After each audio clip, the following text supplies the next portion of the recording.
ప్రభునందు నాకు అత్యంత ప్రియమైనటువంటి వారలారా, మన ప్రభువును రక్షకుడునైనటువంటి యేసుక్రీస్తు వారి యొక్క శుభనామంలో మీ అందరికీ నా హృదయపూర్వకమైనటువంటి శుభములు, వందనములు తెలియజేస్తున్నాను.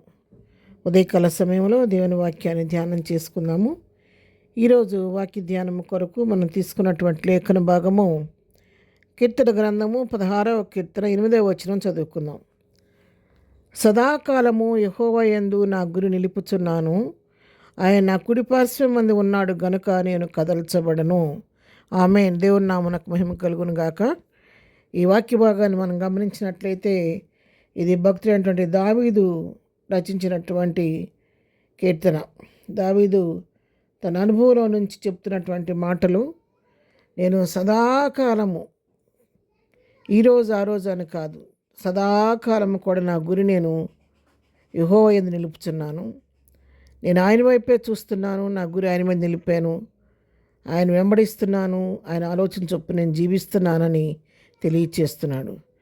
రెండవ మాట ఏం చెప్తున్నాడంటే, ఆయన నా కుడిపార్శ్వం మందు ఉన్నాడు. నేను నా గురి ఆయన మీద నిలిపినప్పుడు ఆయన నా కుడిపార్శ్వం నిలవబడి నాతో కూడా ఉండి నన్ను చక్కగా నాకు ఆలోచన చెప్పి ఆయన ముందుండి నన్ను నడిపిస్తున్నాడు గనక నేను కదల్చబడను అని చెప్పి దేవుని వాక్యం సెలవిస్తూ ఉంది.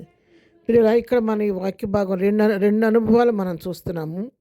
ఒకటి, భక్తుడు మరి దేవుడైనటువంటి యెహోవా మీద తన కనుదృష్టి నిలిపి తన గురి ప్రభువుపై నిలిపి తన సమస్తం ప్రభువేనని ప్రభు వైపే చూస్తూ సాగిపోయే అనుభవం భక్తుడైతే, ఎప్పుడైతే భక్తుడు ఆ విధంగా ప్రభువు పైన ఆధారపడ్డాడో, గురి నిలిపాడో, ప్రభు ఏం చేస్తున్నాడంటే ఆయన పక్కన నిలబడి, కుడి ప్రక్కన నిలబడి, ఆయన కుడి పార్శ్వం అందుండి ఆయనకు ఆలోచన చెప్పి ఆయన చక్కగా నడిపిస్తూ ఆయనకి ఇస్తున్న కాపుదలను అనుగ్రహిస్తూ ఉంటే దాన్ని బట్టి నిన్నడు కూడా కదల్చబట్టలేదని చెప్పని దావీదు తెలియజేస్తున్నాడు. దావీదు తన జీవితంలో ఎదురైన అన్ని పరిస్థితులకు కూడా ఎక్కడ మనుషులపైన ఆధారపడలేదు, కానీ ప్రతి పరిస్థితికి దేవునిపైనే ఆధారపడ్డాడు.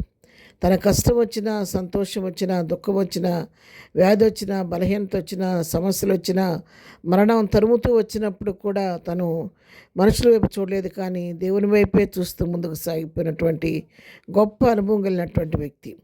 ఎందుకంటే ప్రభు పైన అంతగా తన నమ్మకం పెట్టుకున్నాడు, ప్రభు పైన ఆధారపడి తన గురి ఆయనపై నిలిపాడు. కాబట్టి నా జీవితంలో ఏది జరిగినా అది నా ప్రభు వల్లనే జరుగుద్దని నమ్మాడు. కాబట్టి నా జీవితంలో ఏది జరిగినా ప్రభు చిత్తం లేకుండా జరగదన్న సంగతి తెలుసుకున్నాడు. కాబట్టి నాకు ఎదురైన శోధనను తప్పించడానికి నా దేవుడు ఒక్కడే సమర్థులని బాగా ఎరిగినవాడు. కాబట్టి సదాకాలము ఆయన అన్ని పరిస్థితుల్లో కూడా ప్రభు పైన ఆధారపడటం నేర్చుకొని ప్రభువుని ముందు పెట్టుకొని నడిచిన వ్యక్తిగా మనం దావీదును గమనిస్తూ ఉన్నాం.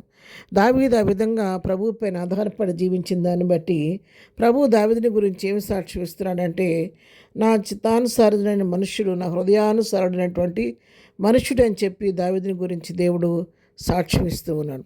అవును పిల్లారా, లోకంలో జీవిస్తున్నప్పుడు అనేకులు మనం పరీక్షిస్తూ ఉంటారు, అనేకులకు మనం గమనిస్తూ ఉంటారు, చూస్తూ ఉంటారు, కానీ అందరికీ మనం లెక్క అప్పగించవలసిన అవసరం లేదు. కానీ సృష్టికర్త అయినటువంటి మన ప్రభువుకు మనం లెక్క అప్పగించవలసిన వారిగా ఉన్నాం. మన మనుషుల దృష్టికి ఏ విధంగా ఉన్నప్పటికీ కూడా నిన్ను నన్ను సృజించినటువంటి, నిన్ను నన్ను పిలుచుకొని తన పని కొరకు నిలబెట్టుకున్నటువంటి దేవుడు నిన్ను నన్ను చూసినప్పుడు మనం ఆయన లెక్కకు సరిపోయిన వారిగా ఉంటే, ఆయన దృష్టికి మన అంగీకారంగా ఉంటుంది ఎంతో ధన్యమైనటువంటి జీవితం. మనుషులు మెచ్చుకొని ప్రభు దగ్గర సాక్ష్యం లేకపోతే ఆ జీవితం వల్ల మనకు ఉపయోగం లేదు. కానీ మనుషులను తృణీకరించిన, అపార్థం చేసుకున్న పర్వాలేదు, కానీ దేవుని దగ్గర నువ్వు బడా నమ్మకమైన మంచి దాసుడా, బడా నమ్మకమైన మంచి దాసురాలైన సాక్ష్యం పొందగలిగితే నీ జీవితం, నా జీవితం ధన్యమవుద్ది. కాబట్టి దావీదు ఉదయకాలం మాకు మంచి పాట నేర్పిస్తున్నాడు మనకు. నేను సదాకాలము ఈ మనుషుల వైపు, ఈ లోకం వైపు కాదు, కానీ నా గురి నేను ప్రభువుపై నిలుపుకొని యెహోవా వైపు చూస్తూ సాగుతున్నాను. నా ప్రభువు నా కుడి పార్శ్వంలో ఉన్నాడు. కాబట్టి నేను దేనికి భయపడను, దేనికి కదల్చబడనని చెప్పి ధైర్యంగా చెప్పగలుగుతున్నాడు. మనము కూడా ఆ విధంగా మరి దావీదు వలె, అపోస్తలుడైన పౌలు వలె మన గురి ప్రభుపై నిలిపి ప్రభు వైపు చూస్తూ ప్రభుపై ఆధారపడి జీవించినప్పుడు దావీదుని నడిపించిన దేవుడు నన్ను బలపరచువని అందే సమస్తం చేయగలని అపోస్తలుడైన పౌలు కూడా చెప్తున్న రీతిగా పౌలుని బలపరిచిన దేవుడు నిన్ను నన్ను కూడా బలపరిచి నడిపిస్తాడు. కాబట్టి ఆ విధంగా ప్రభు వైపు చూస్తూ ముందుకు సాగిపోదాం. ప్రార్థన. ప్రేమ కలిగిన తండ్రి, పరిశుద్ధురాని పాదము కొందనాలు.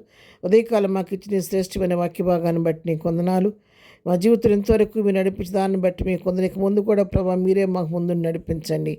ఈ దినం మేము చేయి పని పాటలో తోడుకొనండి, రాకపోకలు క్షేమం దయచేయండి. ఈ దినం బర్త్డే మ్యారేజ్ చేసుకోవడానికి దీవించండి, ఆశీర్వదించండి. బలహీనలు ముట్టండి, స్వస్థపరచండి, ఒక్కరుండి వారిని ఓదార్చండి. ఈ దినం పునరుద్ధానపు దినం ప్రభా, ప్రపంచ అబ్దుల్ ప్రతి ఆరాధనలో మీరుండి నీకు ఆత్మ జరిగించి ఈ దిన దీవులతో నింపి నడిపించమని యేసునామంలో ప్రార్థించడి పొందుకొని ఉన్నాము తండ్రి. ఆమెన్. ప్రభు కృప సదాకాలం మనందరికీ తోడై నడిపించునుగాక. ఆమెన్.